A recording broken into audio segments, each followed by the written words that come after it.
अच्छा स्वास्थ्य रखने के लिए क्या करना चाहिए? सबसे पहला काम कि हमें अधिक से अधिक पानी पीना चाहिए।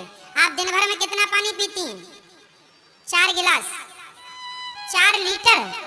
4 लीटर तो बहुत कम है आपके वेट के हिसाब से। थोड़ा सा और ज्यादा, कितना? 20 किलो वजन पर हमें 1 लीटर पानी पीना चाहिए। तो यदि अब 40 किलो वजन है आपका तो 2 लीटर पानी पीजिए। 60 किलो वजन है आपका तो 3 लीटर पानी, और 80 का वजन है आपका तो 4 लीटर, और यदि आपका 100 है तो 5 लीटर। प्रत्येक 20 किलो पर हमें हमारे बॉडी को 1 लीटर पानी की आवश्यकता होती है। आपको इतना पानी पीना है। पानी ज्यादा पीजिए और रोटी और चावल बिल्कुल जरा सा खाना सीखिए। ज्यादा से ज्यादा सलाद, ज्यादा से ज्यादा 1 एप्पल रोज खाने का संकल्प लीजिए। 1 एप्पल, 1 सेब रोज खाइए, 1 केला रोज खाइए, और 1 अनार का दाना रोज खाइए। 1 अनार रोज दाने निकालकर रोज खाइए। यदि आप 1 अनार, 1 केला, 1 सेब रोज खाते हैं और सलाद में 1-1.5 ककड़ी खाते हैं, और आप दाल ज्यादा पीते हैं, सब्जियां ज्यादा खाते हैं, रोटी बस 1 या 2 ही खाते हैं, और कभी रोटी खा लिया तो कभी चावल खा लिया। आज रोटी नहीं खाएंगे, आज कटोरी भर जरा सा चावल खाएंगे। कभी आज चावल नहीं खाएंगे, आज रोटी, अदल बदल के। और रोटियां भी एक आटे की रोटी नहीं होनी चाहिए। आटे में गेहूं का आटा, सिंघाड़े का आटा, और उसमें चने का आटा, उसमें जवार का आटा, वो आता मक्का, क्या बोलते हैं, मक्के का आटा है ना, मक्के का भी आटा होता है, मक्के का आटा है ना, बाजरे का आटा। ये सारे आटे हमें मिलाना चाहिए, और मिलाकर जब आप वो रोटी खाएंगे ना तो वो ज्यादा हेल्दी होगी। हाँ या ना? 5 प्रकार का, 6 प्रकार का आटा मिला के खाना चाहिए। बच्चों को खिलाओ। आजकल छोटे छोटे बच्चों को चश्मा लगा पड़ा है, क्यों? खान पान आप लोग को लगता है हमें ये कर लो, बात आप लगे हैं अपना काम करने में, आप अपना निपटाओ। सुनो, तो हम छोटे छोटे बच्चों को रोटी खिलाते हैं, 1 रोटी और खा ले 1 रोटी। रोटी में रखा ही क्या है? ज्यादा से ज्यादा बच्चों को फल खिलाना चाहिए, अंकुरित अनाज खिलाना चाहिए। और आपको मैया 1 केला, 1 सेब, 1 अनार रोज खाना है, और ककड़ी, टमाटर ज्यादा खाना। रोटी 4 नहीं खाएंगे आज से, आप सिर्फ 1 रोटी खाएंगी। आप तो आधी खाओ तो भी ठीक है। और पेट भरना, भूखे नहीं मरना। दाल पियोगी खूब। दाल कितने प्रकार की होनी चाहिए? आज हमने ये दाल बनाई, कल हमने अदल बदल के दालें घर में बनानी चाहिए। आज ये दाल बनाई, कल वो दाल बनाई, परसों वो दाल बनाई। तो सारी, कुछ प्रोटीन इस दाल में होते हैं, कुछ प्रोटीन उस दाल में होते हैं, कुछ विशेषक पोषक तत्व इस दाल में होते हैं, कुछ उस दाल में। मिक्स करके हमें करना। मैं 5 प्रकार की दालें रोज बनवा के खाता हूँ। सिर्फ दाल पीता हूँ, दाल पीता हूँ, सब्जी खाता हूँ, फल खाता हूँ, सलादें खाता हूँ, और जल पानी पीता हूँ, दूध पीता हूँ, बस। बाकी मैं रोटी चावल तो ना के बराबर ही खाता हूँ। इसलिए देखिए, आपके बीच में हमेशा भगवान ने शरीर दिया है तो उसे स्वस्थ रखना हमारी जिम्मेदारी है। ईश्वर ने शरीर दे दिया, अब आप बना लो, बिगाड़ लो, मर्जी आपकी। आप लोग उल्टा, आप लोग रोटी 10-10 खा जाते हैं। रोटी खाएंगे, रोटी खाएंगे, रोटी खाएंगे, चावल ही चावल खा रहे हैं, इतना भर भर के चावल खा रहे हैं। कुछ लोग तो चावल ही चावल खाते हैं। अरे दालें ज्यादा खाया करो। क्या ज्यादा खाना है? चलो बोल दो, ज्यादा क्या? दाल ज्यादा, सब्जियां ज्यादा खाओ, और आटा भी कितने प्रकार का मिला के खाएंगे। रोटी स्वादिष्ट के स्वादवाद के चक्कर में ना पड़ा करो। 5 प्रकार का आटा मिला के रोटी बनानी चाहिए मैया, हाँ या ना? सिंघाड़े का आटा भी जरा मिला लिया करो। मक्का बहुत फायदा करता है, मक्के का आटा बहुत। बाजरे का जानते हैं? बाजरे की रोटी खा ले। बाजरे की रोटी बना लिया करो कभी कभी। बहुत ताकतवर होता है बाजरा, बहुत शक्ति से परिपूर्ण होता है बाजरा। बाजरा मिलाओ, आटा मिलाओ, गेहूं का आटा मिलाओ, चने का आटा मिलाओ, बेसन जिसको बोलते हैं, ये सब मिला के फिर रोटी बनाओ बढ़िया। और रोटी भी मोटी, पतली रोटी नहीं, जरा सी मोटी रोटी। आपको पता है पतली से ज्यादा मोटी रोटी सुपाच्य होती है, पता है आपको? सबसे पतला होता है क्या? मैदा। मैदा सबसे बताइए, मैदा और आप मोटा आटा और मैदा तो बिल्कुल पतला होता है। मैदा खाने से ज्यादा नुकसान होता है, जबकि मोटा आटा नुकसान नहीं करता। इसका मतलब है कि हम ज्यादा भी ना बारीक कर लें, रोटियां ज्यादा भी पतली ना कर लें, हल्की सी ठीक ठाक रहे, और ज्यादा मोटा पहनना, मोटा खाना, ये बहुत उत्तम विधि है। लेकिन आज लोगों को पता ही नहीं, खाने पीने का ज्ञान नहीं है, बड़े अपने आप को होशियार मानते रहते हैं। उन्हें नॉलेज ही नहीं है पानी कितना पीना चाहिए दिन भर में। शरीर आपके अनुसार चलना चाहिए। देखिए, मैं आपके पास रोज आता हूँ 3.5 घंटे कथा सुनाने के लिए, ना मुझे इस बीच में प्यास लगती है ना लघु शंका आती है। मैं आपके बीच में रोज 3.5 घंटे बैठता हूँ। और कब से बैठ रहा हूँ? जब से दास अनिरुद्ध भागवत कर रहा, तब से आज लगभग इस बात को 12 साल हो गए, ज्यादा ही हो गए। ये नित्य सेवा है ठाकुर जी की। हम बैठे रहते हैं ना लघु शंका आती है 3.5 घंटे के बीच में, ना आप लोग पानी पीते हैं, पी लीजिए, अच्छा है। हम पानी भी नहीं पीते और ना इस दौरान लघु शंका आती। क्यों? क्योंकि हमें पता है कि हम कब पानी पिएंगे तो कितनी देर में हम, आप बताइए पानी कितनी देर में पचता है? नहीं पता।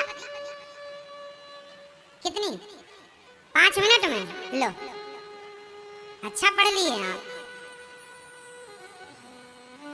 पानी को पचने में लगभग 2 घंटे लगते हैं। आप ज्यादा पिएंगे तो 1.5 घंटे में आपको लघु शंका आ जाएगी। आप ढेर सारा, अच्छा जब वो डॉक्टर लोग ना, कोई चेकअप होता है उसमें ढेर सारा पानी वानी पिलाते हैं, कोई होता कुछ, क्या बोलते हैं उसको, अल्ट्रासाउंड जब होता है, कभी आप गए होंगे कराने, तो अल्ट्रासाउंड में पानी ज्यादा पिलाया जाता है। तो पानी आपको खूब पिलाने के लगभग 1 घंटे बाद आपको लघु शंका आती है। ज्यादा पानी पी लेंगे तो 1 घंटे में, और नॉर्मल पानी पिएंगे तो उस पानी को पचने में 2 घंटा लगता है। फिर भी आप 1 से 1.5 घंटा मान लीजिए। बेहतरीन पानी 2 घंटे में परफेक्ट पानी पच के बाहर आ जाता है, यूरिन के माध्यम से, लघु शंका के माध्यम से। तो कहने का अर्थ ये है, पानी को पचने में भी शरीर में कम से कम 2 घंटा लगता है। अभी पानी पिएंगे आप भरपेट तो आपको 1.5 घंटे बाद लघु शंका आएगी, हाँ या ना? इस गणित के अनुसार मैं कथा में आने के सोचो कितनी देर पहले पानी की टंकी पैक करता हूँगा और कितनी देर में खाली करके फिर कथा में आता हूँगा। इस गणित के अनुसार पूरा सिद्धांत गणित पर चल रहा है। मैं बीच में लघु शंका नहीं जाता, क्योंकि मुझे शरीर की गणित पता है। मेरे को ये पता है कि मेरा शरीर कितनी देर में पानी मांगेगा। यहाँ से जाते ही मैं पानी पीऊंगा 3 गिलास 4 गिलास। तो शरीर को, आपका शरीर है, मेंटेन करना आपका काम है। आप लोगों को पता ही नहीं, कुछ भी आया खा लिया, कभी भी खा लिया, खा के सो गए, मर जाओगे समय के पहले, जल्दी बूढ़े होकर के। स्वास्थ्य ही सबसे बड़ा धन होता है। स्वास्थ्य ही सबसे बड़ा धन होता है। पानी को पचने में लगभग 2 घंटा, और कम लो तो 1.5 घंटा। पानी को पचने में 2 घंटा लगता है। अधिक पानी पी लेंगे तो 1 घंटे में भी वो अपना काम कर देगा, प्रेशर बनाकर, क्योंकि अधिक पी लिया आपने। पानी को पचने में 2 घंटा। अच्छा बताइए, भोजन को पचने में कितना घंटा लगता है? बताइए, आपका किया गया भोजन कितनी देर में पच जाता है? बोल दो फटाफट। 6 घंटा। गलत बोल रही है मेरी माँ, आप लोग भी मन लगा के बोलते हैं। चलो बताओ जल्दी, किसको हमने पिछली बार सब बताया था, भूल गए आप लोग? भैया बताओ, भोजन पचने में कितना समय लगता है? आप बताइए जी, आप बताओ जी। नहीं, चलो हम बता रहे हैं। भोजन को पचने में 4 घंटा लगता है। भोजन को पचने में 4 घंटा लगता है, जिसमें कि जो हम चावल, गेहूं, दालें खाते हैं, इनको 4 घंटा लगता है, जबकि फल जल्दी पच जाते हैं। तो भोजन 4 घंटे में, इसलिए 4 घंटे के गैप में ही भोजन करना चाहिए। समझ लो बात। यदि आपने अभी खा लिया है कुछ भी, तो अब से 4 घंटे बाद ही आप कुछ खाएंगे, वो पच जाएगा, फिर खाएंगे तो अब क्या वो पचा नहीं और आपने और खा लिया, तो फिर वो अपच हो जाएगा, फिर पेट खराब होगा, फिर खून इसलिए जिसका खान पान शुद्ध है वो सदा स्वस्थ रहेंगे। तो आप लोग बच्चों को और अपने आप को ये मेंटेन करेंगे, प्रत्येक बार के खाने में एक खाने से दूसरे खाने में कितना गैप होना चाहिए? जोर से कम 4 घंटा। यदि आपने सुबह का नाश्ता 7 बजे लिया है तो भोजन आप 11 बजे ही करेंगे, क्योंकि 7 से 11 कितने घंटा? 7, 8, 9, 10, 11, 4 घंटा हो गया। ठीक है। यदि सुबह का नाश्ता आपने 8 बजे किया है तो भोजन 12 बजे, सुबह का नाश्ता 9 बजे किया है तो भोजन 1 बजे, हाँ या ना? 4। अब यदि आपने भोजन 12 बजे कर लिया तो फिर शाम का भोजन, अब उसके बाद कुछ खाना है तो 4 घंटे बाद ही खाइए, और रात्रि का भोजन तो रात्रि को तो कुछ ना खाइए, सूर्यास्त के पहले कुछ खाइए। खान पान अच्छा कर लीजिए। मैं आपको विश्वास दिलाता हूँ कि आप सलादें फल ज्यादा खाएंगे, रोटी चावल कम खाएंगे, दालें ज्यादा पिएंगे तो आपके शरीर में रोग ही नहीं हो सकता। ये मेरी लिखित में गारंटी है। यदि मेरे इस सिस्टम को फॉलो कर लेंगे तो, मेरी बताई बातें फॉलो कर लेंगे तो बीमार ही नहीं पड़ेंगे। बीमारियों की जड़ खाना ही होता है, और खाना भी कुछ भी। अब जैसे आप लोग गरम गरम आपने भोजन किया, उसके बाद ठंडी सी आपने आइसक्रीम खा ली। जैसे शादियों पार्टियों में हम क्या देखते हैं कि आपने खाया गरम गरम और उसके बाद ठंडी सी आइसक्रीम। अब बताइए कि आपके शरीर में आग लगी थी भोजन पचाने के लिए और आपने आइसक्रीम ठंडी सी डाल दी, तो भोजन क्या होगा? पचेगा नहीं, सड़ने लग जाएगा, क्योंकि ठंडा गरम का कोई स्वभाव ही नहीं, मिक्स ही नहीं हो सकता। कुछ लोग इतने मूर्ख होते हैं खाने पीने के मामले में, उन्हें पता ही नहीं कि किसके बाद क्या खाना चाहिए। नॉलेज ही नहीं है, रत्ती भर ज्ञान नहीं। अच्छा बताइए, शहद और घी को मिला दिया जाए तो क्या हो जाता है? बोलो, जहर हो जाता है। आप किसी को घी और शहद एक साथ पिला दीजिए, मर जाएगा। आप किसी को आम का रस और पेप्सी कोका कोला पिला दीजिए, मर जाएगा। दोनों मिल करके जहर हो जाता है।